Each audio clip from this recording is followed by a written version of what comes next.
Classical mythologies have shaped the very world we live in. Yeah, whatever. I don't have time for dense, dusty old books, Paul. Great. Well, that's what podcasts are for. Oh, good point. Join me, Paul, as I teach my best friend and improv comedy partner, Sara, all about mythology on Myth Understood. Mythology is frequently explicit, obscene, violent, and bizarre, though, right? Yeah. So there's a lot to joke about and improvise along the way? Yes. Oh. So come for the mythology and stay for the absurdity on Myth Understood. Available now at mythunderstoodpodcast.com and your podcast platform of choice. It's Myth Understood. It's the greatest mystery in literary history. A divisive question with highly contested answers. Who was the writer behind the pen name William Shakespeare? Welcome to Don't Quill the Messenger.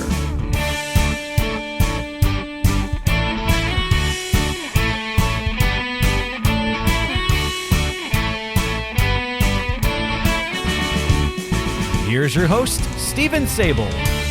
Welcome back, Quiller Nation. Thank you for choosing to be here. We're so glad to have you. There is so much excitement here in the Quiller Nation, I don't know where to begin. Our guest today is reason enough for excitement, as you soon shall see. But before I welcome her to the program, I want to share some tremendous news with you all, fellow Quillers. First, I am thrilled to announce that I have been selected for an Award of Excellence by the Academy of Interactive and Visual Arts in this year's 29th Annual Communicator Awards in the category of Podcast Features Host. Don't Quill the Messenger was one of only 45 podcasts to be recognized by the Academy this year, and I was the only winner selected in the host category. I am so honored to be acknowledged in this way. I am ecstatic. I sit here with my hair standing on end and my ego about to burst. Some of you may remember that Don't Quill the Messenger was honored for excellence by the Academy in 2021 in the 27th Annual Communicator Awards in the podcast documentary category. Last year, for 2022, we received an award of distinction for our third season as a podcast series. And now this year, an award for excellence for yours truly, for my abilities as the host of this incredible adventure that we take together every fortnight. Truly, it's not worth doing without all of you. And those of us here at Don't Quill the Messenger and Dragon Wagon Radio are grateful to all of you, members of the Quiller Nation, for joining us every other week for new and exciting episodes. It is incredible to be a part of the fastest growing population of Shakespeare authorship super sleuths on the planet. In other exciting news, my wife Annie and I just returned from a visit and tour of an exceptional venue in a centrally located U.S. city that we are now in discussions with for hosting the inaugural gathering of the Quiller Nation next April. We toured the facilities, determined which available spaces will best suit the needs of our planned event, and we are currently situating the details to secure the best dates available in April 2024. It's looking like a potential Thursday through Sunday Quiller weekend lineup with a focus on Shakespeare and the law, to include a symposium of live presentations and performances like never before. We are also working with a local hotel for exceptionally low and affordable rates, lists of restaurant options, and also side attractions that will make your Quiller weekend the best it can possibly be. More to share very soon in the coming weeks about this very exciting event, so stay tuned. If you haven't already joined our email newsletter subscriber list, then just send me an email and I will add you to the list, and you will know about these exciting events and details sooner than anyone else. All you have to do is send me the email to contact@don'tquillthepodcast.com, contact@don'tquillthepodcast.com, And you can also email me with any ideas that you might have about how to make our inaugural Quiller gathering the most appealing it can possibly be. Are you interested in an opening reception sort of social hour with bar and hors d'oeuvres? Are you interested in making sure that there will be lunch provided in between presentations, or is it more important to you to be able to have a list of restaurants to go out and find your own lunch? Are you interested in seeing live performances outside of those that we're planning at various venues around the symposium location? Let us know your thoughts. We'd love to hear from you about what you think we should include in this fantastic inaugural event that we are planning. And now, without further ado, let's go ask some questions. My guest today, fellow Quillers, is Elizabeth Winkler. She is a journalist and book critic based in Washington, D.C. Her articles and reviews have appeared in the Wall Street Journal, the New Republic, The Economist, the Times Literary Supplement, and the New Yorker, among others. She received her undergraduate degree from Princeton University and her master's in English literature from Stanford University. Her essay in The Atlantic, Was Shakespeare a Woman?, was selected for the Best American Essays of 2020.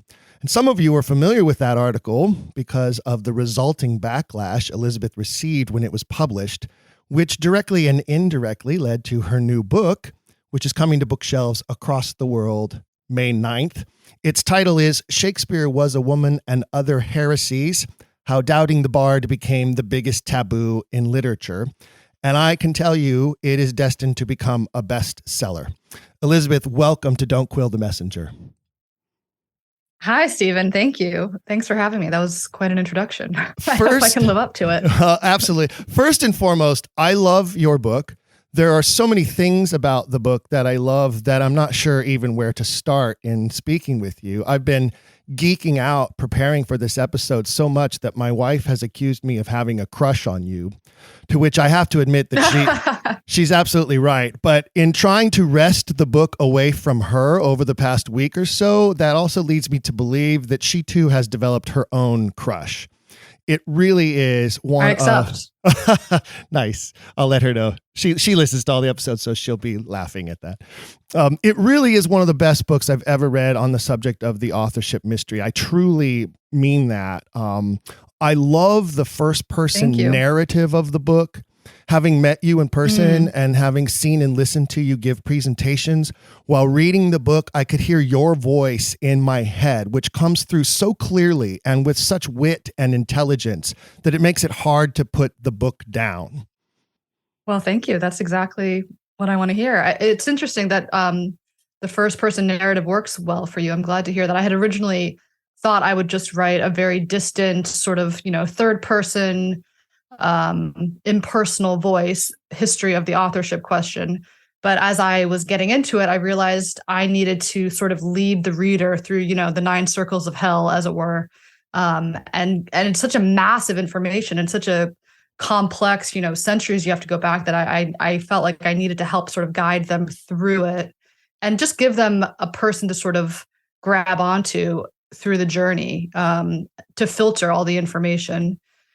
And it also, is because I've wrote it that way as well, because it's, grew out of my Atlantic article and the backlash to that. And, so it's sort of my own personal journey as well through this question. Well, I'm glad you shared that, because that was going to be one of my questions, whether or not it was your plan from the start to sort of deliver your own personal journalistic journey through this taboo world as you describe it, or whether it sort of evolved the way you just described. And that's very interesting to know. But I think you made the much better choice. I think it makes it a much easier book to read. And a lot of the details and facts that you include in there are so much more accessible to the reader because they're coming from your journey, from that place of discovery from you. And it really comes through in the writing. I'm so glad. The other sort of inspiration for me behind that was a book by one of my favorite journalists, Janet Malcolm. She wrote a book called The Silent Woman. And I happened to read that when I was thinking about how to write this. And she goes around and she interviews various Sylvia Plath biographers and scholars about Sylvia Plath's suicide and the circumstances around that, which was a similarly controversial literary topic. And I realized it was just a brilliant way to construct a story of this kind. Well, we don't. Thanks to Janet Malcolm. Yeah, good. Yeah, well, you know what they say: the best writers read good writers, right? Just like the best actors watch great Indeed. actors perform. But you know, there is that lovely personal aspect to it. Even like I found myself chuckling at sometimes. Like there was a couple of times, and at least one specific mention where you're like, I went back to my hotel, poured myself a giant glass of wine, and started writing my notes. And I just, you know, I laughed out loud at that moment. And like there is this wonderful personal touch to it. But there's I'm glad. There's an obvious journalistic integrity that you bring to the style of the book. And so I would like for you to, if you could describe to the readers a little bit about what your research process was like as a journalist investigating this sort of, you know, taboo subject. Sure. Well, the whole idea behind the book, you know, the subtitle is really what the book's about, how this became the biggest taboo in literature.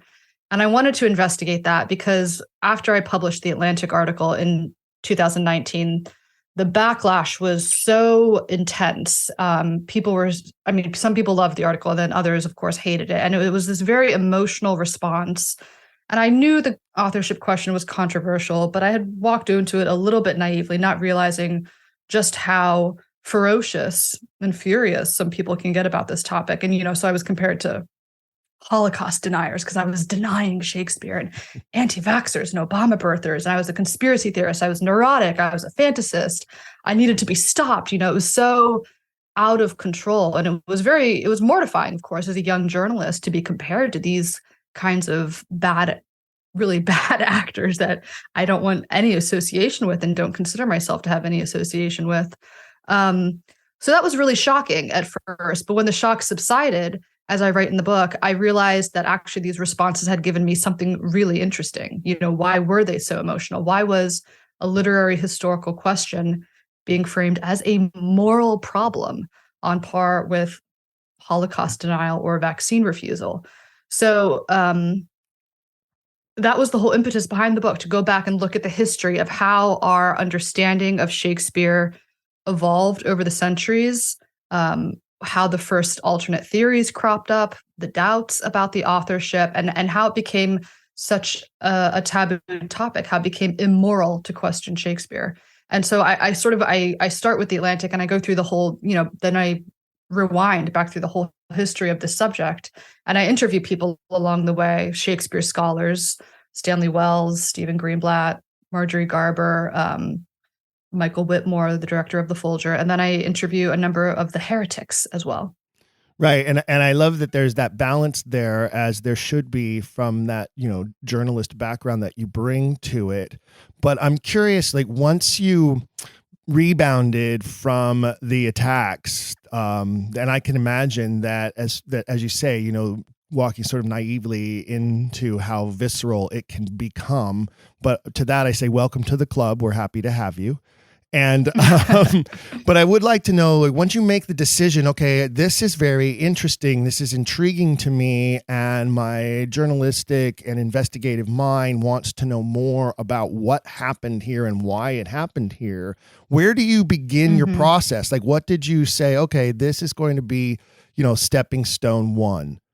You know, it's just so much reading, just reading. And I can't say it was organized in any particularly coherent manner, but, you know, I was reading everything I could find about the authorship question, you know, so you read one book and it takes you to another book. I was reading the Shakespeare biographies that, you know, by the acclaimed scholars, and I was reading the authorship books by people like George Greenwood, who so brilliantly wrote about this topic, you know, over a century ago. And I was reading about, you know, what happened with the early Baconians and what happened with the, you know, the initial stages of the Oxfordian theory, and just trying to put together the whole history in my mind to sort of be able to step back and see it from a bird's eye view, kind of.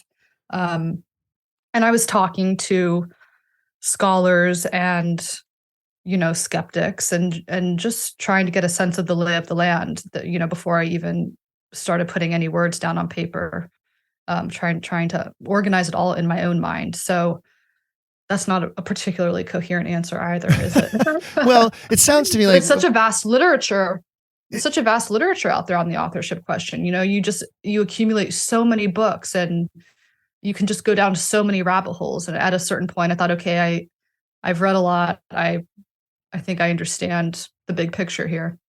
You really gave yourself a crash course in Shakespeare authorship studies to prepare for the writing of the book. And I think that comes out through many of the chapters in the book.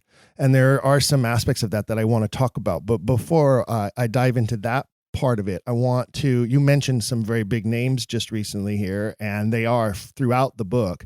And so I'm curious, who were some of the people you knew right away that you were going to seek an interview with and talk to? And then who were some of the people that you sort of discovered along the way that you wanted to add to that list? Yeah. Well, I knew I wanted to talk to the big name Shakespeare scholars. If you're going to write about the subject, you have to take it to them, don't you? So Stanley Wells, the honorary chairman now of the Shakespeare Birthplace Trust, was top of the list, in part because of his place in Stratford and the birthplace tourist industry there, but also because he's engaged on the authorship question through the books he's written. The book Shakespeare Beyond Doubt that he edited with Paul Edmondson, the head of knowledge. And we all laugh at that title, by the way, everybody in this whole realm. Yes. Head of knowledge. What exactly is that? And can I become a head of knowledge somehow? How do I become the head of knowledge? I guess it's because he is a reverend, so he's ordained by God to be the head of knowledge. I'm not sure how that works over there in Stratford, but the Reverend Paul Edmondson. I did try to see if he would speak with me. I sent him an email when I was in Stratford, but he never responded. So, but Stanley Wells, very graciously was willing to talk. At first in the book, he tries to avoid me. You'll know that section. Yes, I love that. That's one of my favorite sections, actually. Yeah, it was very dramatic. I'd planned to meet with him. I'd sent him an email requesting an interview. I didn't know if he would know who I was, so I just said, my article's out there. It's on my website.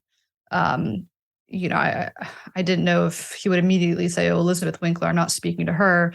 So I just sent him an email saying I was writing a book on Shakespeare for Simon & Schuster. Would he be willing to talk with me? I want to put him in the book. He said yes. And then, I traveled to England. I got to Stratford the night before our meeting. When I'm drafting my questions, I get this email from him saying, "I have just discovered you're an anti-Shakespeare and I should prefer not to meet with you." Bailing on me on the eve of our interview. You do a really good impersonation of him, by the way. That was very good. I mean, we've all seen him on countless documentaries and film clips. The man his face is everywhere when it comes to Shakespeare, and you do a really good impersonation of him. Well, I tried to be fair to him and to understand his perspective and how much he's given his life and his work to Shakespeare. And, he's really invested in his conception of who the author was. And I understand that, that it's a deep, deep psychological investment he has in his understanding of the author based on the books he's written and his lifetime working in Stratford. So we had about a 2-hour interview. Wow. And I think the readers will find that quite, revealing, enlightening, engaging. How did you find it? I found it to ring so solidly true with regards to some of the things that we in the world of authorship skepticism constantly criticize about the position of people like Wells. And, I think they have always taken this position of less is more. And I think you maybe found that with some of the people who, wouldn't even respond to you to even talk about it, or in the process of talking about it, like Wells, not really providing many answers or showing any true erudition on the topic whatsoever. And I found that to be very telling. Yeah, it was a pretty shocking interview. I was shocked by it. So I'll be eager to see what people make of it. You cover so many major names in Orthodox academia, and you use a term that I loved, and you call them the quadrumvirate of the Orthodoxy.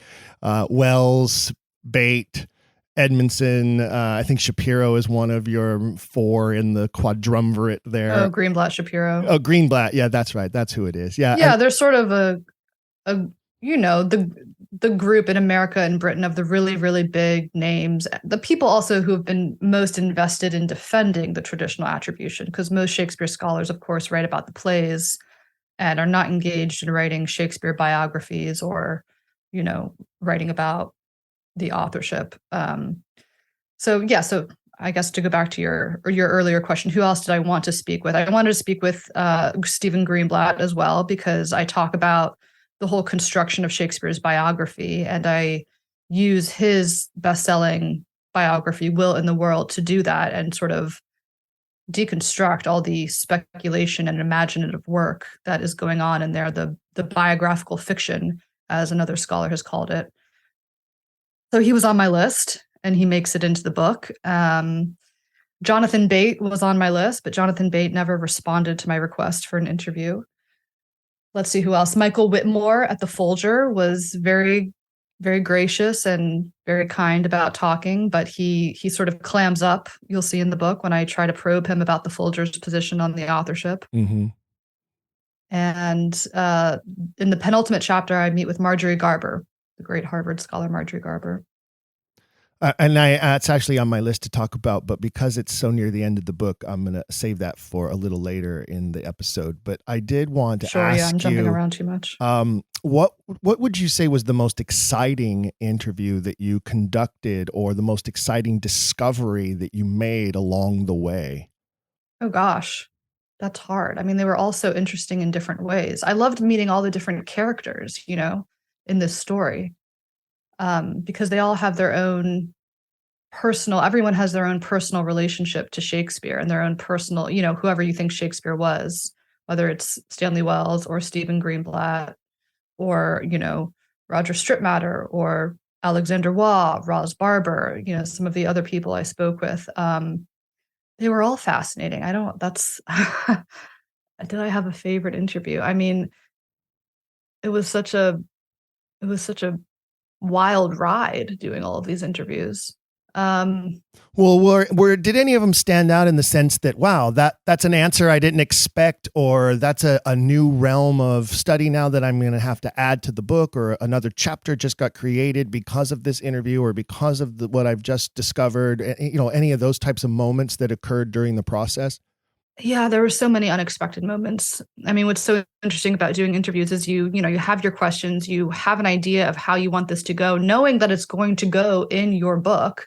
But of course, the interview is always a little bit out of your hands once you start talking. You don't know what someone's going to say. You don't know what direction it'll go in. So there's this sort of, for me, like adrenaline rush of the book beginning to write itself as I interview someone, and going in directions that I can't anticipate or entirely control, and you have to learn how to roll with that. I mean, there were answers that Stanley Wells gave to some of the questions I asked him that I was really surprised by.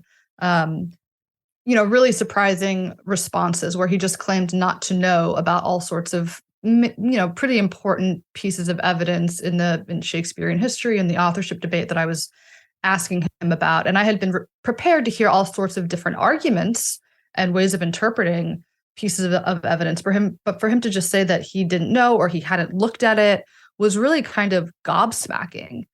It's just like, what? And then how do you continue the interview from there? It was like he was just completely evading any discussion whatsoever. There were other responses he gave where he sort of seemed to acknowledge that one of the sonnets was suggesting the author's wish to be anonymous. Or at one point he said, Shakespeare seems to have had this kind of double life. And I was like, do you hear what you're saying? Right. Those kinds of responses were funny. With Stephen Greenblatt, it was really interesting to hear how much he actually acknowledged that there is always room for doubt and that things about the past are not as certain as we like to claim they are, and that we should have a little humility about our claims to certainty, especially about events that happened several centuries ago. So he was a little bit more willing to open up space for the authorship question than I had anticipated he would be. And that was interesting and welcoming. Marjorie Garber, she's a scholar I've revered since I was a student and first read her work. And she really doesn't want to talk about the author. She keeps repeating in my interview with her that she just wants to, her focus is on the plays, interpreting the plays, on the way the plays have been performed over the years, the ways they've been read by scholars and readers. And, so she's interested in everything to do with the plays except who wrote them. And it was just this kind of baffling conversation where it was like she was putting up blinders. And I came out of it sort of with my head spinning, like, how can you not, you've invested your whole life in the works of Shakespeare. How can you not have any interest or care at all in the biography of the person who wrote them? And you make that very bizarre. clear in the chapter too. You really point out where you're coming from and what your reactions are to her. And that's why I have that as something I want to touch on a little later. But that clearly, I keep skipping ahead too that's fast. okay. But that clearly is one of the moments in the book. You're very candid in your comments and responses in the book about several prominent people. And you've sort of touched on one of the other aspects I wanted to ask you about, which is like, what were the great disappointments that you found? And obviously, Garber is one of those. But were there other moments that you felt like, well, that was not what I hoped it was going to be, and now I've got to fill in something else here, or flesh this chapter out better, or now I'm just going to have to leave that part out because it's going to be missing because that person wouldn't speak to me or wasn't cooperative? Well, of course, I really wanted to speak to James Shapiro. He was the one who wrote a pretty vicious attack article against me in The Atlantic after my article came out 4 years ago. And so he was, in some ways, it felt like he was the reason I started researching all this. I mean, not him alone. There were a lot of responses to the article, but he was a major player in that. And of course, he wrote Contested Will, which is probably the most significant book from the traditional scholarly community on the authorship question. So he was absolutely key. And I'd had in mind all along that I was going to end with him. I wanted him to be the penultimate interview, the big sort of encounter, confrontation at the end of the book. And I also wanted to save him for the end because I wanted to do all my other research and interviews first before I got to him, because I knew it would be a very tense and possibly antagonistic possibly interview. I wanted to be definitely prepared for that. Yeah. So I'd done so many interviews, talked to everyone, and I finally thought, all right, you can't put this off any longer, Elizabeth. You got to email James Shapiro. And I also knew, of course, that there was a very good chance that he simply would not meet with me. So I emailed him asking for an interview, saying I'd interviewed these other scholars. I wanted to include him in the book. That's always helpful too, right? Like if you were concerned that he wasn't going to respond, it's almost like when Hollywood is casting a movie and they've saved that big name actor for last by adding all these other actors and then being able to say, well, Matt Damon has signed on to the project. Ben Affleck has signed on to the project. These are the people we already have. You should join this movie too. So, by approaching him with, here are all the scholars I've already talked to who are going to be in the book. Don't you want to be a part of this too? Was probably a really good tactic. Yeah, I don't know if I told him specifically who the other people were in the book. I'm not sure. I just said I'd spoken with a number of leading Shakespeare scholars. And I tried to say, let's clear the air. It'd be wonderful to come to some sort of mutual understanding. I loved my Shakespeare my Shakespeare professors as a student. And, I knew he probably wouldn't talk to me, but I had to try at least. And of course, he came back 5 minutes later. Rejection in my inbox, no interest in speaking or meeting. I tried to soften him up a little bit by suggesting, why don't we just talk about other things? Let's talk about your book, Shakespeare and the Jews. Let's talk about your next project you're working on. Let's talk about anything else about Shakespeare. We'll leave the authorship question to the side. I thought maybe I could, break him down a little bit. Hopefully there's an interpersonal quality that goes into interviews when you see someone in person, and it's hard to be quite as nasty face to face as people are on the internet.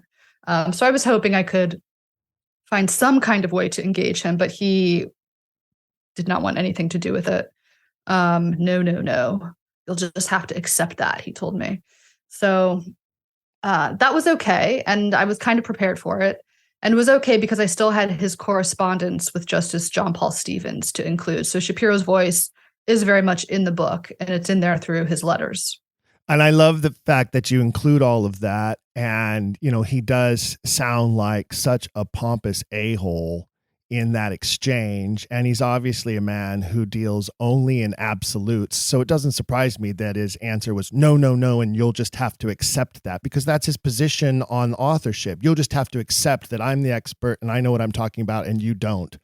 And that's been his response throughout his career, as far as I can tell, even to the point where he threatened students in his own class that he would fail them if they brought up the authorship question in his class. And like, what kind of professor shuts down inquiry into anything, let alone something that is truly not, no, it's not a life or death thing, buddy. Like, you need to calm down. Right. It's a bizarre thing. I don't think his reactions to the authorship question are representative of all Shakespeare scholars, or even most Shakespeare scholars. They might dismiss the authorship question, but they're not so aggressive about it. And there's a really sort of fundamentally authoritarian quality to Professor Shapiro, that absolutism you're talking about, which is, he's the sort of the absolute ruler on this. There's no crossing him. There's no questioning him. It's very, maybe that's too strong a word, but I just kept coming back to feeling how authoritarian it was, which is ironic because he has, this great, in the correspondence with Justice Stevens, he talks about, how he's such a fan of Justice Stevens as a leader of democracy, and he's done so much for democracy and, democratic values. And it goes on and on about these sort of very good, open-minded, liberal-minded ideals, but then has such himself a closed-minded approach to this topic. It's so antithetical, being an educator, and obviously not a college professor, but still, an educator, mostly of young people when it comes to theater. But it's just so antithetical to the spirit of education and exploration and what an educator should do and be, which is inspire thought, inspire individualized thinking and questioning and making your own decisions on the details and the facts and the data that you glean, sort of like you've done here in the book with regards to going down this journey, this road of the authorship question as a history. And that comes so cleanly through in the book. I love that you treat the reader as a newcomer to the entire thing, which I believe is so important. And when I worked in newspapers, my editors always directed I wanted people who hadn't. Sorry, go ahead. I was going to say, when I worked in newspapers, I just did small community journalism for about 12 years of my life. But my editors always directed me to write to the audience who knows nothing or little about the story.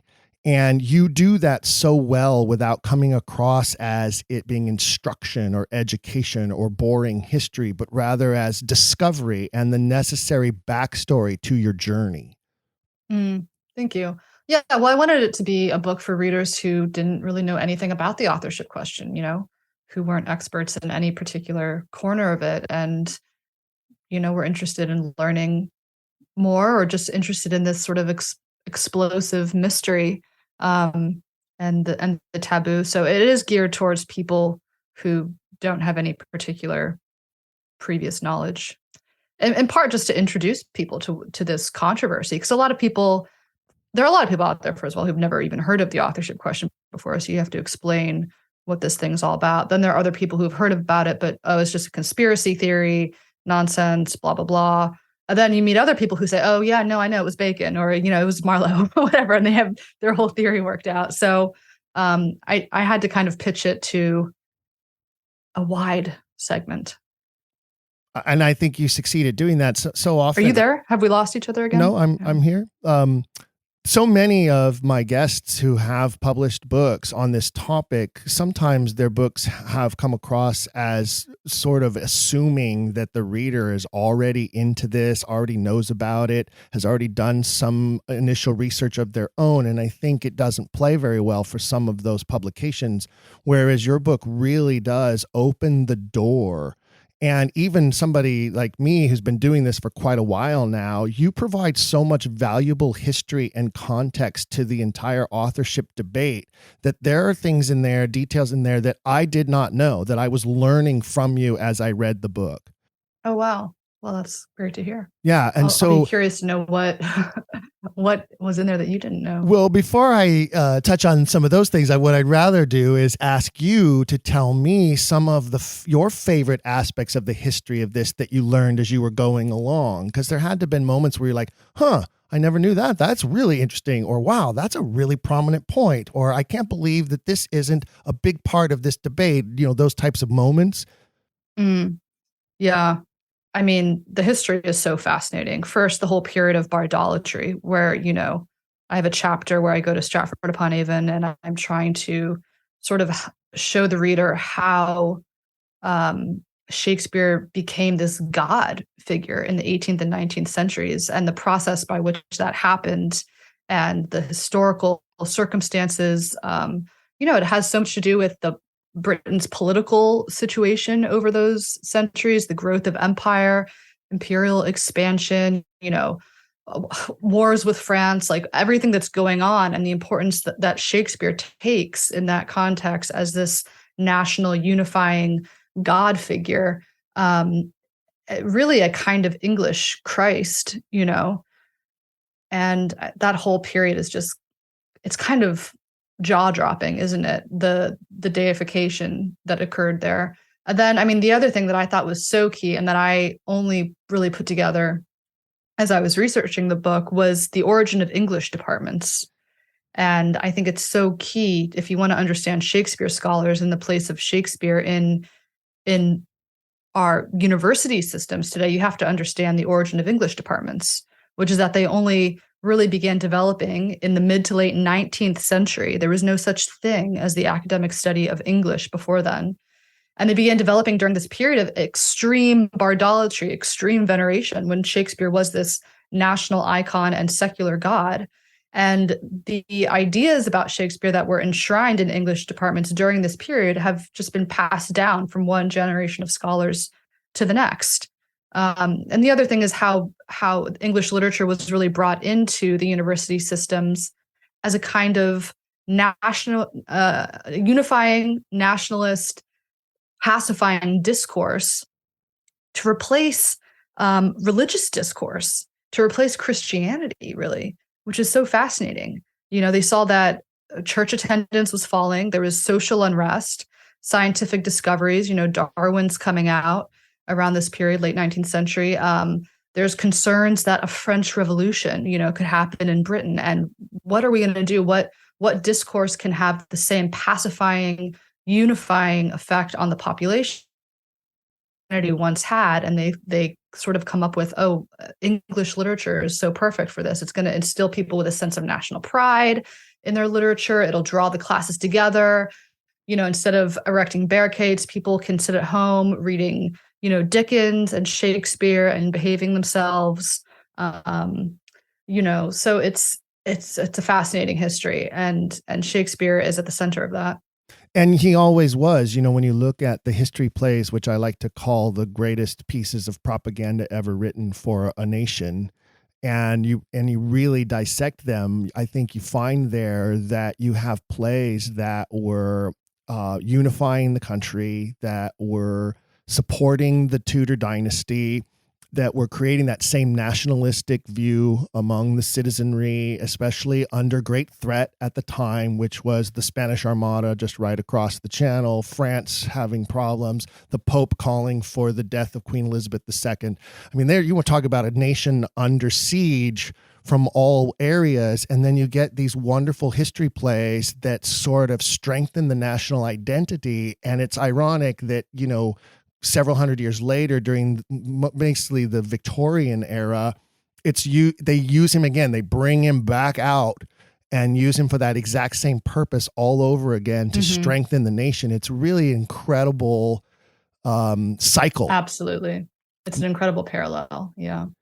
Yeah. And in some ways you have to feel that the author, whoever you think of as being Shakespeare, had perhaps this sense that that his works would have that national importance, down the road, that they were written with that kind of idea in mind. Whitman has a great quote somewhere where he says he feels that there's a plan behind the history plays. There's some sort of plan there for what they're going to do for the nation.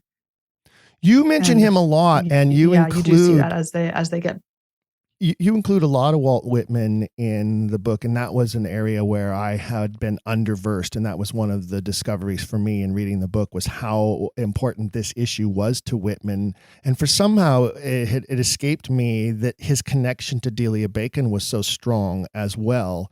And that's an excellent aspect of the book that you point out, and especially her journey, which I was aware of, but some of the details you included were beyond what my knowledge was of her journey as a skeptic and how that sort of eroded and fell apart. And I love that you point out the many reasons why women could have been and were at the time, sent to sanitariums for their mental health, because they do dismiss Delia so often because she did spend her final years in an institution. And I love that you point out the reasons why that could be, that probably had nothing to do with her mental capacity or state of mind. Well, I just raised it's a cheap shot they take at Delia Bacon, isn't it? And at all authorship skeptics. They just say, oh, well, Delia Bacon ended her days in an asylum. So, what a mad woman. And anyone else who questions the authorship is also mad. It's very cheap and derogatory towards people with mental illness, and just sort of badly mannered in all kinds of ways. But the point I try to make is that, women were institutionalized back then for reading novels, for engaging in politics, for demanding, the right to vote. So, just saying that she was institutionalized, any woman back then who spoke out against political, social, cultural, in her case, intellectual norms, was a troublemaker. And I just don't think that you can take too much from the fact that she was, institutionalized later in life, because she did produce some really interesting work. And even someone like James Shapiro has said as much, that she anticipated co-authorship theories, right, by, over a century and a half, as well as radical political readings of the plays by a century and a half. So he acknowledges how really forward thinking she was in a lot of ways in her readings of Shakespeare. But she suffered a lot. She was poor. She was so badly treated. She was, who wouldn't sort of go mad perhaps in those circumstances? And yes, perhaps she did become a bit obsessed because she wanted to prove herself right, as humans do. We all want to prove ourselves right. So I do have a lot of sympathy for her. Yeah, and it clearly and I think shows. She's been badly treated by history. She has, and you paint that very well, and it clearly shows in the book that you have some empathy for her and the plight that she suffered just because she wandered into this realm of taboo. And it's ironic because under the circumstances that you paint out, talking about, women being institutionalized at that period of time, it occurs to me that just about every major female character in the Shakespeare canon would have been locked up and put away, because they would have exhibited some of these traits that you just spelled out were reasons for. Oh, exactly. Yeah, it's kind of all of ironic. Shakespeare's women are transgressing boundaries in some way or other, or they're considered mad or dismissed. And then, of course, the other thing is that a lot of writers and artists have done great work despite mental illness, so it's a little bit silly to say, it's one of the many ad hominem attacks that they level against skeptics. instead of actually dealing with the arguments and the evidence. You mentioned briefly the chapter about your journey through the town of Stratford, and I want to touch back on that because it's such an entertaining moment in the book. I found myself laughing. I found myself talking to you out loud while I read the book. I haven't ever been to Stratford. I don't know that I will ever visit there. I don't know if my stomach could take it, especially after reading your chapter on it. But share with the readers a little bit about that experience.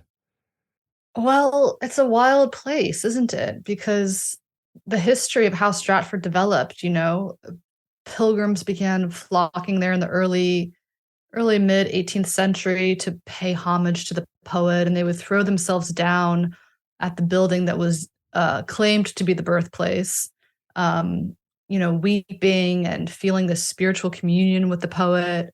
Local townspeople started selling relics, fraudulent relics, Shakespeare's chair, Shakespeare's walking stick, to make a buck.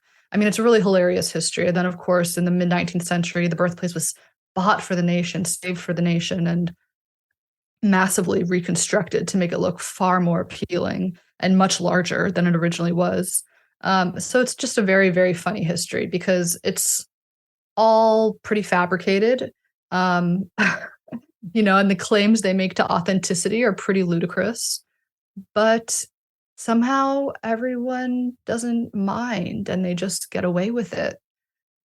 It's an odd place to visit. I think I describe it in the book as a bit of a theme park. Mm-hmm. There's a kind of tackiness to it, because they're trying to recreate Renaissance England and the half-timbered buildings, which, are all kind of faux, mock Tudor reconstructions, and the little signs pointing towards to Shakespeare's grave and Shakespeare's birthplace. And gosh, what else? Shakespeare's face is staring down at you from every building. Anne Hathaway tea rooms and the Garrick pub and a cafe called the Food of Love. It's very sort of cutesy. It's gimmicky. It's Elizabethan kitsch. It's Shakespeare land. Yeah, it is a little bit hard to stomach. It's Shakespeare land. But at the same time, it's like quite a drab theme park because, it is a kind of a dingy little town in the Midlands, and you can imagine just how much dingier it was a few centuries back. Garrick has the hilarious quote after the Shakespeare Jubilee about, if you want anyone to come back here again, you better clean up this town, let the streets be paved, and don't let anyone say that the birthplace of our poet was the most wretched town in all of England, something like that. So he was not taken by Stratford. It's a funny place, and it's worth seeing, I suppose, for the humor of it. If you can take it all with a grain of salt, it's quite funny because they make so many ludicrous claims about the buildings there that just cannot be substantiated. It's a great lesson in how we construct history. It's truly the construction of the past, the way we want it to be, the way we imagine it to be, and whether it's historically correct is almost irrelevant. Well, if you think about it being built basically because of Garrick, and I think it's interesting that there's still a pub there called the Garrick. That at least tells us that they're connected to some of that history. But, Garrick holds this jubilee. He lies about the year so that he can forge the date to make it fit what he wants it to be, because it's not actually the jubilee. Like he fudges the numbers like by 3 or 4 years to make it round up to where he wants it to be. And he puts on this big festival, which didn't actually include any Shakespeare plays. The whole thing got rained out, and it was a disaster. So it doesn't surprise me that he left saying, this place sucks, But the whole thing was built on lies to begin with, and it's just never changed. It's just continued to follow that tradition ever since. And that always has struck me as very puzzling and an interesting fact that most people don't know. But I also love that you point out that in their zeal for making money off of tourists, they've sort of also adopted this sort of Harry Potter sub-theme going on at Stratford, because obviously Shakespeare land isn't enough. We also need it to be pseudo Harry Potter land. And you point that out in the book, and it made me laugh tremendously hard. Yeah. Well, there were just a few shops as I was wandering around that were Harry Potter themed. There was the creaky cauldron or the something magic spells. And I was like, what is Harry Potter doing here? What is, of course, it's just tourism. But there was then something I realized a bit apt about it, because Shakespeare is the quintessential boy wizard with magically endowed with, inexplicable powers. And, we love our superheroes. So Shakespeare, Harry Potter, spells, poems, quills, wands, sure. I love that. Another part of the book that I really love is that you really capture the unique aspects of how taboo this subject has become in specific circles of power. And you establish for us, as you mentioned, that history of how those powers came to be and why they cling so desperately to their identities as, quote unquote, scholars in the field, as experts of the 7 or so actual details we truly know about the Stratford man. And you really illustrate the meaning of that very famous Mark Twain quote about building a T-Rex out of a few bones and a mountain of plaster. And I think that that's really important for people to see and understand. And you really spell that out quite well in the book. Thanks. Yeah. I mean, there are so many things we assume are correct about Shakespeare because we've been told them, or we've read them in a biography, or we've seen them in some Hollywood movie. And, it's amazing when you just start scratching the surface a little bit.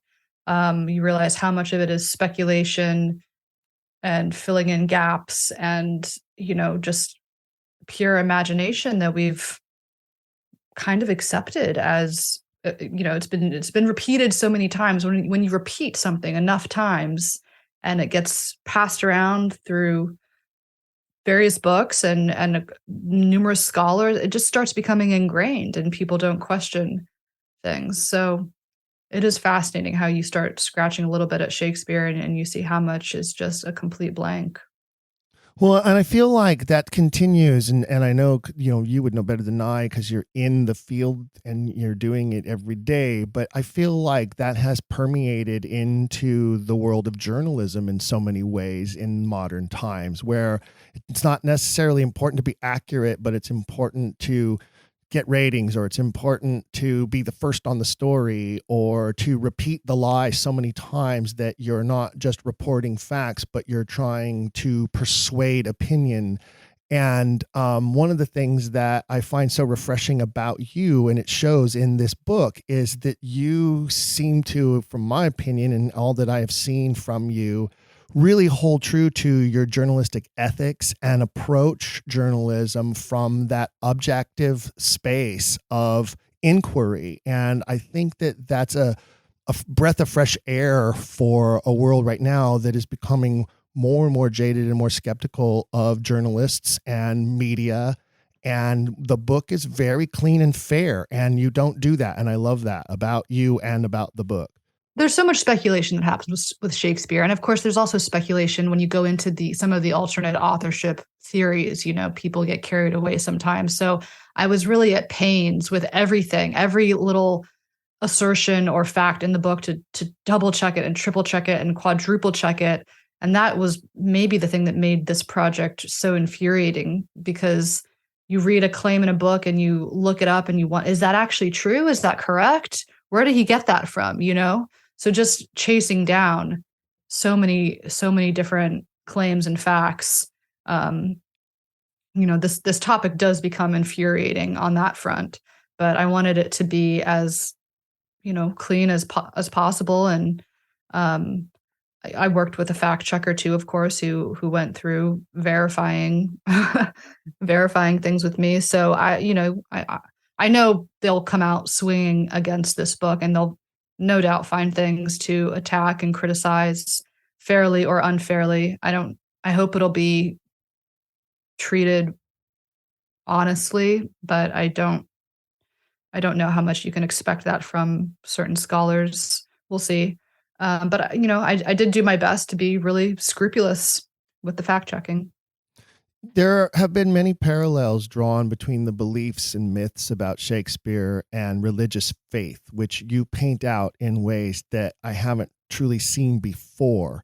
And you also take it a bit further, because you include, I think it's around page 68 or 69, a quote from Paul Menzer about how skeptics and researchers such as us, us crazy tinfoil hat wearing people are just there to spoil the fun for the orthodoxy by attempting to solve this mystery, when, according to Menzer, true Shakespeareans, and I use that term very lightly, true Shakespeareans don't actually want the mystery solved. And I found that to be a very profound confession of truth that I had not seen anywhere before.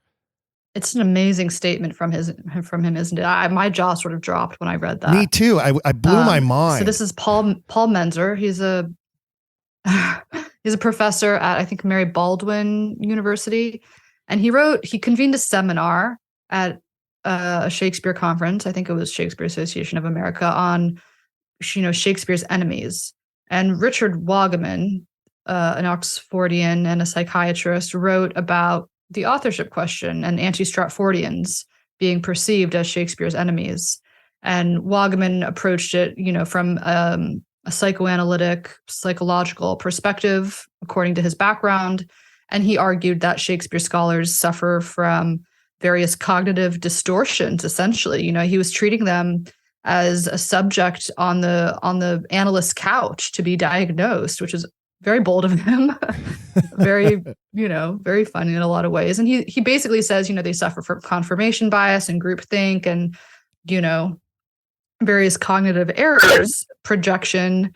And Menzer wrote this response in which he essentially confides that he says anti-Stratfordians want to demystify Shakespeare. They want to, figure out the man behind the works. And he says much of the torque that generates our interest in the man from Stratford is the distance between his humble origins and his accomplishment, and the unknown sort of space of what actually happened for him to become this great writer, because that unknown space, that gap, leaves all this room for the scholars to imagine, right? For them to exercise their own flair and narrative power and sort of, show off imaginatively. Like, let's see what story I can come up with that will be so compelling.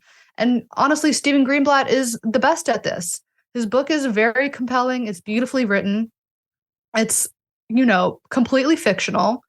There's very little you can pin down there as fact, but people love a good rags to riches fairy tale, and that empty space basically allows scholars to take center stage with their biographies and their imagination of Shakespeare.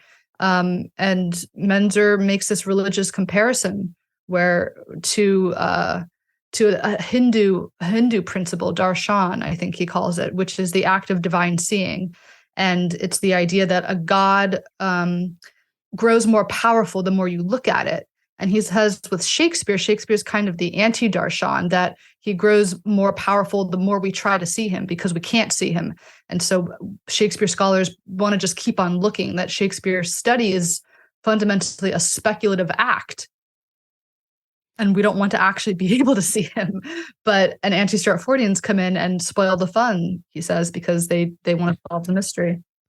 Damn us for actually wanting the truth. Shame, shame, shame, shame. But it sounds to me like what you're saying then is, and I've never looked at it from this perspective, so I love this, but the final characters that Shakespeare created in the world are these Professor Shallows, these quote unquote scholars who are thrusting themselves center stage and taking the limelight through the plays and the books and the empty holes, as you say, that are absent there.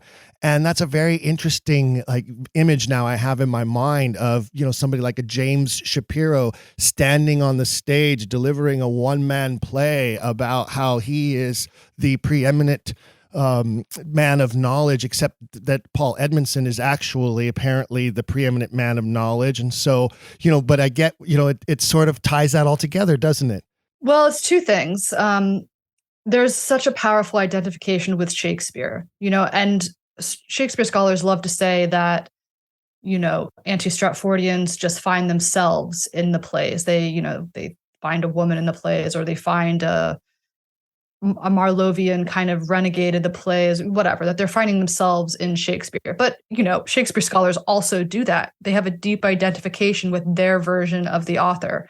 So I think that is part of it. The sense, Mark Rylance wrote a play called I Am Shakespeare, which really captures it, the sense that, Shakespeare is somehow me. And when you have someone like Stanley Wells, who, came from a provincial town, his father was, I think, a bus traffic manager. He went to the local grammar school, came to London, to make something of himself, study Shakespeare. He was a school teacher for a few years. Then he did his PhD, really his whole career, his whole life, his whole identity is given over to Shakespeare. He becomes a commander, of the Order of the British Empire through Shakespeare. So I think their self-identification with Shakespeare is immense. There's that. The other thing is, I think of this fantastic Henry James story called The Birthplace, in which the curator at the birthplace starts to doubt all the stories, the tales that are told about the relics, about the building itself, and becomes really skeptical. And the body, in the story, it's called The Body, but it's the trust, comes and kind of scolds him, that he's ruining the experience for visitors because they want to hear all the tales. They don't want to hear his skepticism. They want to hear these great stories and myths. And, he's worried, his wife's worried he's going to lose his job if he voices his doubts. So he takes things dramatically in the other direction, and he starts spinning the most fabulous, outrageous tales about Shakespeare and the birthplace. And the trust, the body, loves it, and they double his salary. So the moral sort of is, romance sells. And the curator, like the scholars, is able to place himself as the main show in the center of the stage. And he becomes the voice that everyone's listening to, not the plays themselves. That's a fantastic story, and I'm so glad that you included it in the book. And I found it fascinating to learn about, because I hadn't ever heard that story or was aware of James's writings on that. And I'm so glad it's there, because it's just another little, pin in the map that says, look here, don't look here. And I think they've sort of been playing that game for, all these years, centuries, as it were, of, don't look at this, don't, look at the monkey. And it's interesting because it went so far as we need more monkeys. It's kind of like the way it feels now when it comes to Stratford and the Birthplace Trust. Like, more monkeys. We just need more monkeys. And these crazy Oxfordians and authorship doubters will just go away. Yeah, well, it's a very psychologically perceptive story from Henry James. I mean, he was the master of this kind of psychological study, seeing that the curator or the scholar becomes the focal point in this dynamic where they're able to spin their own tales and, fill in the gap. And they, who doesn't like that position, being center stage? So it's a very perceptive, fairly brutal criticism he's making of the position of the curator scholar in Shakespeare studies, I think. Well, so let me touch on some technical aspects, because the advanced copy I have of the book, and I'm so grateful to you for making sure I got an advanced copy so I could be prepared to do this episode with you.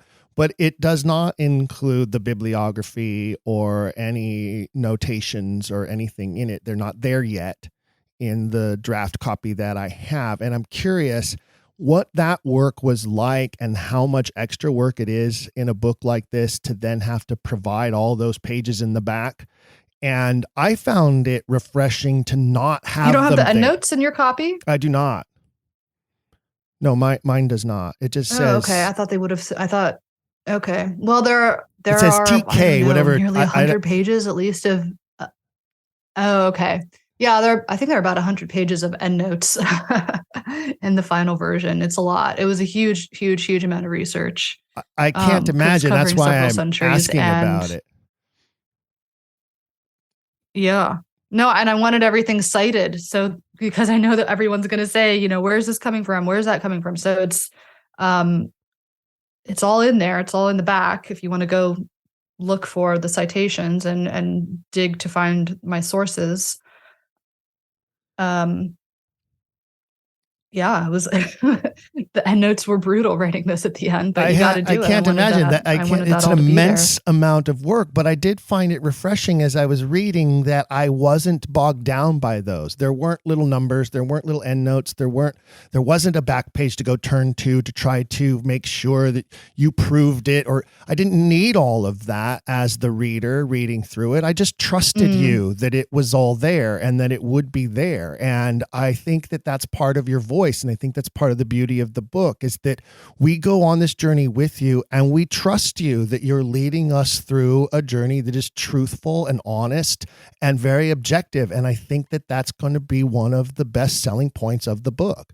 Well, thank you. Yeah, I mean, there was a debate about how to cite everything, whether we should do numbered endnotes, but there was a feeling that looks very distracting for the reader on the page to see all the, it would have been like a number salad, numbers after every single sentence. Which is, if you're publishing a scholarly work might be okay, but for a trade book, it's just too much. But I did want all the citations there. So what we've done is trailing endnotes, which is you take the phrase or the sentence, that you're citing and put it in the back. And so people can and find the page numbers that way. So things are very thoroughly cited. But it is also a story. It's narrative nonfiction. It's journalism, and it's meant for general readers. So I'm so glad you enjoyed it. I hope other people do too. Well, and in my version that I have, I'm guessing that there might be an extra chapter that I didn't get in the copy that I had, the advanced copy I have, because you said that and this is circling back to Marjorie Garber, you said that she was the penultimate chapter, the penultimate interview. But in the copy I have, it is the final chapter. And I was going to say, I kind of love how it ends there. Spoiler alert to everybody who's listening. But with your interview of her and the way she continued to skirt around the issue, which is not an uncommon approach, especially among fellow actors that I know. And I found myself talking to you again out loud as I read that chapter, because I've had so many similar reactions to others who have taken that position of it's just the plays, it's just about the text, it's just about the work. It's not about the author, including Sir Derek Jacobi, who said the author only matters to him historically and not artistically, which drove me crazy when I heard him say that. And I could sense that the answers that Garber was giving you were driving you crazy as well. Yeah, they were driving me crazy just because it felt so absurd to say, I will study the plays, I will study the performances of the plays over the years, I will study the interpretations of the plays, I will study their impact on our culture and society. She listed all these things that are important to her about Shakespeare. And the one thing she wouldn't look at was who wrote them. And it just felt baffling, and like we had to just sort of sit and say, yes, okay, that's perfectly normal.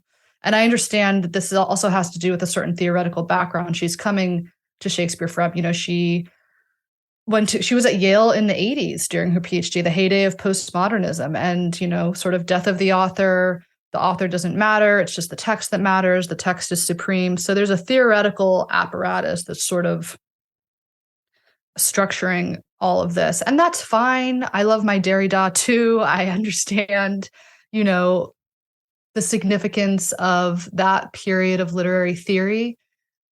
But there's something that you just have to, at a certain point, say, well, this is kind of crazy to say that we don't care or want to know the origins of these works. There was one point in the interview where I asked her, okay, well, only the interpretation of the plays matters to you, fine, but would it change your interpretation at all if you found out they had come from someone else, if someone else had written them? Because that does seem to me significant. And she said, well, I don't think of them as coming from a person. I think of them as a text. And I said, but they don't appear out of thin air, they don't go poof. Shakespeare plays, they do come from a person or persons. And of course, they are also coming out of a certain historical, social, cultural climate and context. And there's more going on than just one person or two people or whatever, however you want to think about it. There's a more complex historical circumstances, but it was just it was kind of I just my head was spinning coming out of that interview because it was just so strange. And yet I have so much respect for her as a scholar. She is a brilliant scholar. I don't want to sound disrespectful to her in any way. I have a lot of admiration for her work. So yes, it was a bizarre interview. And then she said, well, look, there are works that come out of thin air. And she listed the Rosetta Stone and medieval morality plays. I know, I laughed at that course, too. Those works seem to they seem to come out of thin air just because we don't know who wrote them, because they are anonymous to us. So I realized then that she was essentially treating Shakespeare plays as anonymous works. And I think that kind of tells you everything you need to know. So that said, now, Right. on a personal level, what is your position now? Are you still undecided? Do you remain an objective journalistic observer? Will there be more to come from What you? is my position? What area of research do you think you would choose for a deeper dive if you were to so choose to dive deeper into this mystery? Oh, there are 100 different rabbit holes you can go down, aren't there? Yes, I've each chapter could have been explored expanded many into its of own them book. actually. Well, I kind of feel that. That's what I'm saying. I feel like that Yeah. if that is the final chapter, and I don't know, it sounds like there might be another chapter that you decided to add in the final draft. But I feel like if that's the final chapter, it sort of leaves us No, hanging. it does end. It does end with. I wanted to end with, I wasn't certain how to end it, after this huge, long journey, several centuries and all these interviews. How do you end this thing, which, doesn't have a clear, sweet bow to tie on it? And, I over the course of the book, I tell the reader about some of the major authorship theories. We go through the Baconian theory because it's part of the history of how the question emerged. And of course, then some of the other theories for the Earl of Derby, and we get to the Oxfordian theory, and then some of the theories about co-authorship and female authors. And I didn't want to personally be arguing for any one theory, in part because it's a tricky thing to do, and in part because I don't think it really matters, what I think about the authorship. I wanted the reader to make up their own mind, to read about these theories and sort of struggle with them and grapple with them as I had. And, in one interview, you might be persuaded by Alexander Waugh that it's Oxford. And then you go and you talk to Roz Barber and she's so passionate about Marlowe, and you can get pulled in this other direction. And it kind of plays with your mind. And that's also part of the fun, I think, of the authorship question, just seeing how, we can manipulate bits of evidence, and, you can feel yourself going in different directions depending on how you argue something, and how good the person is you're discussing it with, how effective they are at arguing their position. So, there's a little bit of that going on where I wanted people to feel how you can construct history so many different ways. And that people will inevitably construct history, through their own lens and through their own biases and, blind spots and so forth. I think it, don't get me wrong. So the I book think is it was ultimately very a important. meditation on that. I think it's very important that you didn't choose a candidate. I don't think that was the point of the book. I think, as the title suggests, the point of the book is to point out to readers the reasons why this is such a heated topic, the reason why it is so taboo, as it says in the subtitle. And I think you do a great job of that. That's what the book's really about. Absolutely. Yeah. And that's very, very clear. Yeah, exactly. And I'm okay with the fact that the final chapter sort of leaves us hanging, because I think it sort of suggests a possible sequel. That's where I'm leading. Well, I wanted to end on this feeling of confusion that I had coming out of my interview with Marjorie Garber, of just her not wanting to look at it. And what does that mean, not wanting to look at this subject? What is that? How can you not want to look at who the author was? And she just kept saying, that's not where my interests lie. And my last sort of closing part of the book is about this sense of indifference, that some people, of course, are obsessed with this subject, and then others are simply indifferent to it. And if that is also in some ways, an issue, a problem here, just indifference to the author.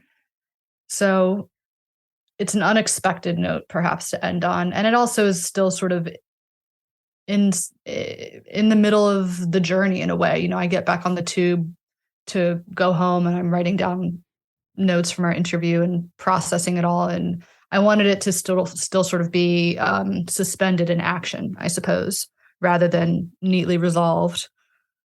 But your question as to whether I will do more on this, I don't know yet. You know, I know people get pulled into the authorship question and then, you know, it eats away decades of your life.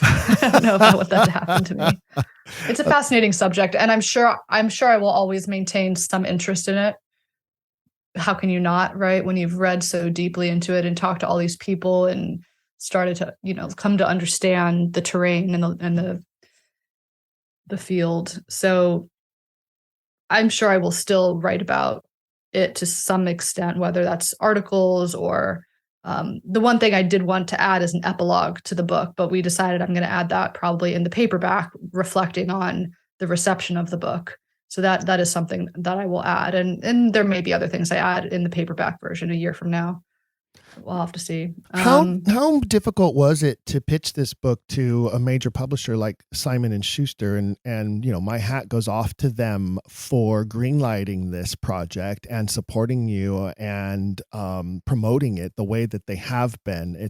That's very exciting to me as a longtime authorship skeptic that such a, you know, well-known publishing house is backing this. And yours isn't the only one. There's another book that's just recently come out that's by Lee Durkee. He's going to be a guest in a future episode, in fact. And it seems like Simon & Schuster has sort of started to embrace this, and I love that. But tell me a little bit about how that came to be. Well, I didn't really chase down writing a book on this subject, to be honest. I wasn't set on it, in part because I knew it would be absolute hell to research and write, and then further hell to bring it to the public and be viciously attacked all over again, you know? So you have to have a deep level of self-masochism to put yourself through that, which I guess I have. I did it. Why did I do it? I don't know why I did it. Oh, no, I do know why.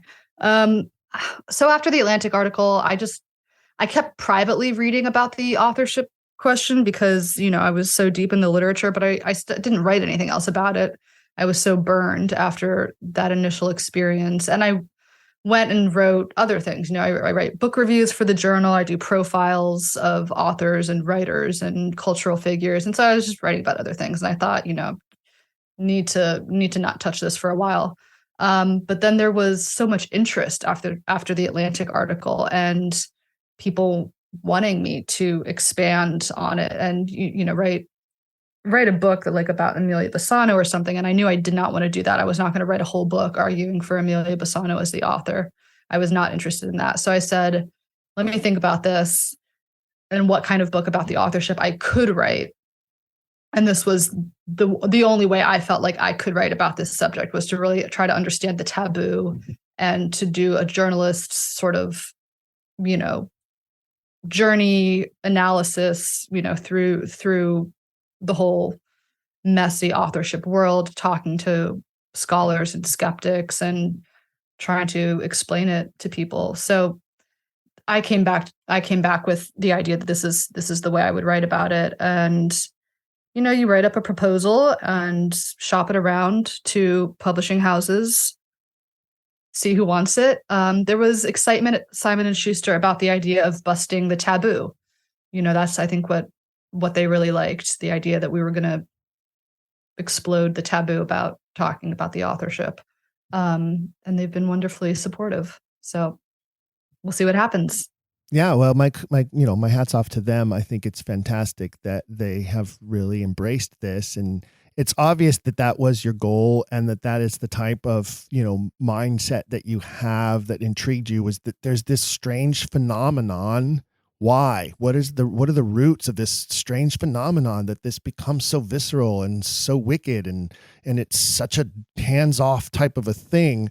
Perhaps I could persuade you to do a sequel about the internal debate over the succession theory and various Prince Tudor claims that have fractured the Oxfordian community multiple times for more than a century, and continues to plague authorship mystery to this day, often setting those who are anti-succession in the role of the modern day Stratfordian who condemns those who dare venture down those taboo paths, you know?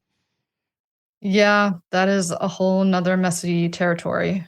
I'm sure you discovered Which something I'll about leave it to along scholars your path. of.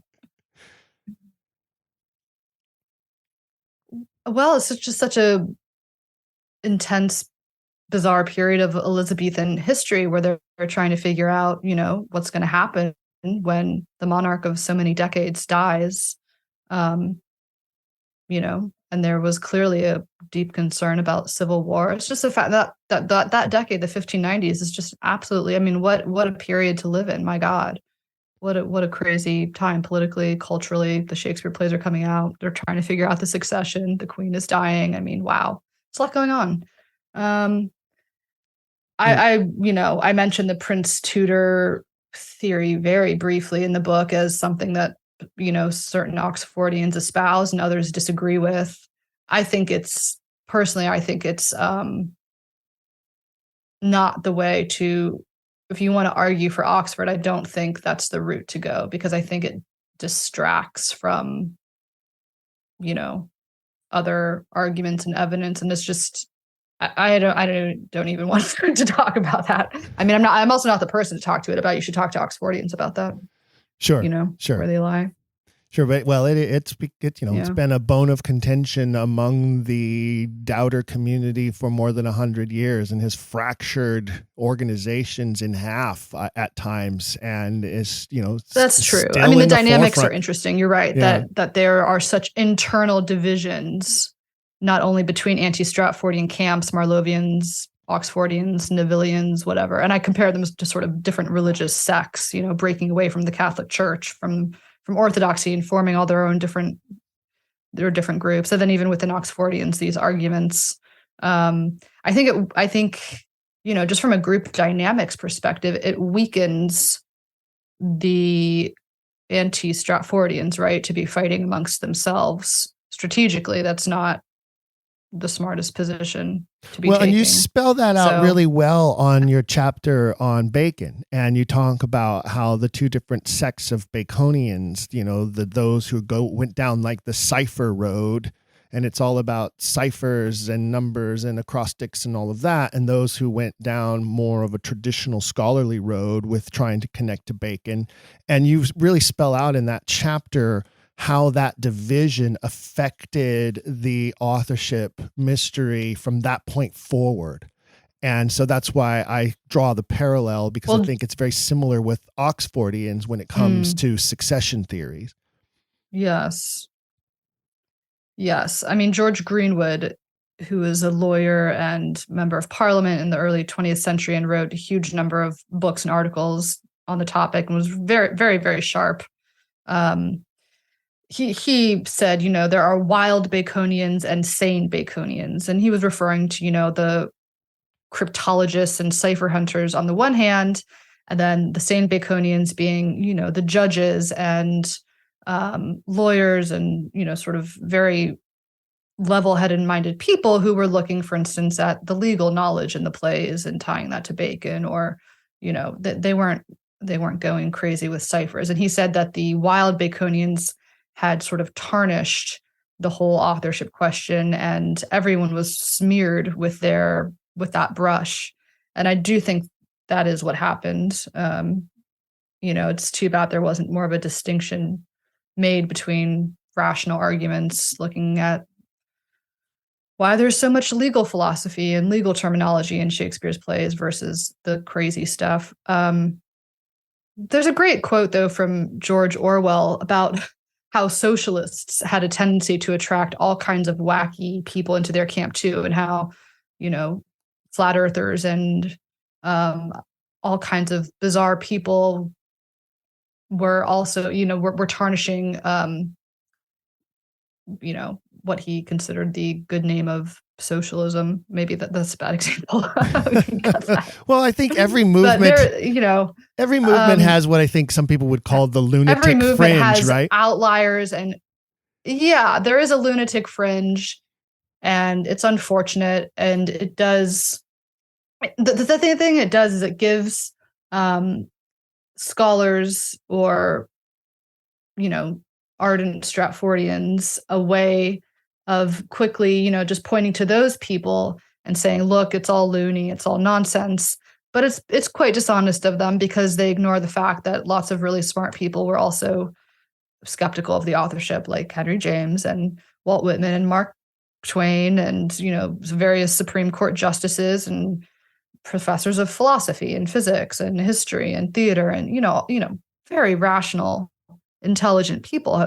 So they just throw out a few loonies or a few extremists of some sort and say the whole movement, that they're representative of the whole group. And of course, that's not true, but it is a problem, I think. Well, throughout history, I think we see too, though, that some of who become the greatest prophets were at first, at some point, considered members of the lunatic fringe. And there is this, historical tendency of authoritarians to dismiss those rebel rousers, those defiant ones, as being crazy. I'm sure that at one point in time, the English government called the colonists a bunch of lunatic fringe, defiant, crazy colonists wanting to break away from England and form their own country kind of thing. You know what I mean? So I think that there's some aspect to that plays out through this. And I think that you point that out quite well in several of the chapters. It's a tremendous book, Elizabeth. I loved it all the way through. As I mentioned, I had to fight with my wife to get it out of her hands. And so we would go back and forth reading it. And then, of course, have conversations about which chapter we were on. That and means what we so read. much to me. It's very true. Quiller Nation, the book is Thank you called so much. Shakespeare Was a Woman and Other Heresies, How Doubting the Bard Became the Biggest Taboo in Literature. It is described by Simon & Schuster as a thrillingly provocative investigation into the Shakespeare authorship question, exploring how doubting that William Shakespeare wrote his plays became an act of blasphemy and who the bard might really be. I describe it as destined to be a bestseller and an absolute must-read for anyone and everyone who has even the slightest interest in Shakespeare or the works attributed to Shakespeare. It hits the shelves May 9th, but you can pre-order copies immediately if you visit Elizabeth's website. It is journalistwinkler.com. That's journalistwinkler.com. I encourage all of you to go out and purchase multiple copies. I intend to order several copies to give as gifts to some people I know who need to read this book so that I can then have further, hopefully more productive conversations with them about the authorship mystery because they will finally be up to speed on the topic. Thank you so much, Elizabeth, for your time and your effort on this. It's a game changer. I truly believe that it's going to be a game changer on this topic. Wow, thank you. Well, I hope it provokes discussion and debate, and I hope even people who think they know everything about the authorship question find something to enjoy in it. They absolutely will. As I said, I've been doing this for quite some time, and there were revelations in the book that I found so intriguing that make me now want to go do some more rabbit holing down my own tunnels. And it's, as I said before, I love the way that it opens the door to the reader who maybe doesn't really know a lot or hasn't really dug into this too far. And it does it in a very entertaining and easy to follow way. And it's a great book for all of you out there who are listening, who may have that friend who knows that you're an authorship doubter or a skeptic, or that you listen to this podcast regularly and you're not able to actually have a good conversation with them about it. Hand them this book and watch how it changes their world. I guarantee you it will. Well, the other thing I guess maybe I should just end on is that over the course of researching and talking to people, I realized that the authorship question sort of stood for something bigger, which is that it's a metaphor for the problem of history, right? Of how we know what we think we know about the past. And for these problems of authority and who gets to determine the truth about the past and how we construct the past. So it is about Shakespeare and the authorship question, but it's, in the end, to me, it ended up being about these much, much larger subjects, which I hope everyone enjoys. They definitely will. Thank you again, Elizabeth Winkler. It has indeed been such a great pleasure. And remember, Quiller Nation, that's journalistwinkler.com, journalistwinkler.com. Order your copies today. It's also just on Amazon and, Simon & Schuster's website. Lots of places to find it. Go get it. Go get it now while it's hot. Before we wrap things up here today, I want to give a few shout outs to some fellow Quillers. First, a nod to Quiller Jane Hallstrom, who wrote to me about the recent episode featuring Jeff Watkins of the Atlanta Shakespeare Company. Jane said of the episode, "To me, he makes his own case for nobles being the more likely to be writing the plays, the expense of paper and ink, the education required to write, the volume of work produced. No country bumpkin could afford it or know enough to do it or have the time to do it while running a grain business. And she includes 4 M's on her Well, Jane, I agree with you, of course, but I also think that Jeff's fictional narrative about Edward and William working together could have some legs as a play or a potential novel. Historical fiction is one of the most popular genres in the world today, and it often leads its fans to do some digging into the facts behind the fiction in ways that nothing else has ever had the power to do. So I guess I need to get working on that script I've been talking about for years now for the Netflix series I am wanting to see happen that follows the life of Edward de Vere. And yes, it would have to be classified as historical fiction because we would include details that we absolutely not yet can prove, but believe to be true. So let's see if we can make that happen. If you're listening, Netflix, I'm ready. I'm waiting. Give me a call. I'd also like to shout out to Ellen Swanson, who heard me pitch our inaugural Quiller Nation meme contest in the last episode. And she took it one step further by sending me a series of t-shirt designs. Great work, Ellen. I have placed Ellen a fire underneath producer Jake to get on some new designs to add to the Quiller swag shop. So thank you for the inspiration. But speaking about the meme contest, the entries are coming in. And remember, fellow Quillers, you can send in your creative memes to contact@don'tquillthepodcast.com. If you send them in by the end of May, you will be considered for publication on our social media feeds and a chance to win a free item from our swag shop with new items coming soon. Choose a theme. Make your meme profound. Make it philosophical. Make it historical. Feature a famous skeptic. Feature a famous quote. Make them humorous. Have fun with this and send us your entries. If you need some ideas, you can visit our Facebook page and look down the feed, and you will see some of the memes that we have used in the past, and hopefully that will give you some further inspiration. And now, it's that special moment of the month when I turn it over to our very own producer, Jake, to announce this month's Quiller of the Month. Take it away, Jake. Stephen, what did I tell you about using the announcer voice? I thought that we went over this last time. Clearly, you don't listen back to these segments that I record. Hi, everybody, and thanks for giving me the pleasure once again of naming the Quiller of the Month for the month of May. Once again, if you don't know how this works, you just got to head on over to patreon.com/don'tquillthemessenger, enter the appropriate tier, and you are entered into this contest every single month. There's no limit to how many times you can win. Every month that you are an eligible patron, you get entered. So without further ado, let me spin the wheel over at wheelonames.com, not a sponsor. And the official Quiller of the Month for the month of May is Jen S. Congratulations, Jen S. I believe this is your second time as Quiller of the Month. I could be mistaken there. In any case, keep an eye out. We will send you an email as well as a message through the Patreon to explain to you how you can claim your victory. Thanks again to each and every one of you who shows your continued support of the show by being patrons over at patreon.com/don'tquillthemessenger. Back to you, Stephen. Thank you, Jake. And congratulations to this month's winner. As for me, fellow Quillers, I'm already a winner each and every fortnight as the host of this series. I want to thank you all for making that possible. And I do also want to once again thank the Academy of Interactive and Visual Arts for their acknowledgement of the excellence found here in the Quiller Nation in this year's 29th Annual Communicator Awards.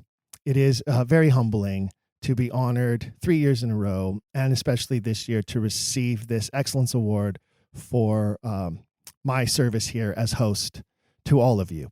So thank you to all of you, and thank you to the AIVA. Until next time, fellow Quillers, go out there and help spread the word. Share this award-winning podcast with others in your realm. Share our social media posts. Share your passion for the truth. Help convert the world, won't you? One Shakespeare authorship skeptic at a time. Help grow this magnificent Quiller Nation. Everyone's welcome. And whatever you do, keep asking questions. If you've enjoyed today's episode, please leave a rating and review in your podcast player. For even more, visit our website, don'tquillthepodcast.com. There you can find official merchandise in our shop, as well as a link to our Patreon. This show is made possible by people like you. We hope you'll consider showing your support by becoming a monthly patron, where you'll receive bonus material and tons of exclusive perks. You can also join in the conversation on our Discord and by following us at Don't Quill the Pod on all social media. All of this can be found at don'tquillthepodcast.com, don'tquillthepodcast.com.